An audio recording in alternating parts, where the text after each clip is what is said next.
Hi hello नमस्ते. मी मनीषा पुन्हा एकदा आपल्या नवीन ब्लॉगमध्ये तुम्हा सर्वांचं मनापासून स्वागत करते.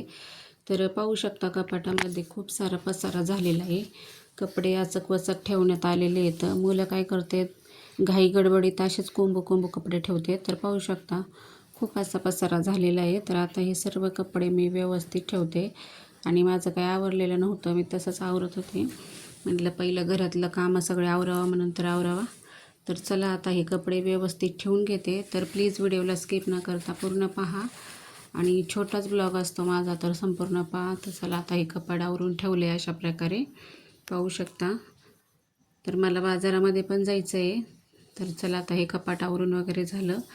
तर आम्ही बाजारातून जाऊन आलो भाजीपाला सर्व घेऊन. आणि येताना यांनी मला भांड्याच्या दुकानामध्ये नेलं इडलीचा कुकर घेण्यासाठी. तर इडलीचा कुकर घेतला. 20 इडल्या होतील असा कुकर घेतला. तर पाहू शकता. तर हा माझा छोटासा ब्लॉग तुम्हाला कसा वाटला कमेंट करून नक्की सांगा. आणि आम्ही घेतलेला इडलीचा कुकर छान आहे का हे पण कमेंट करून नक्की सांगा.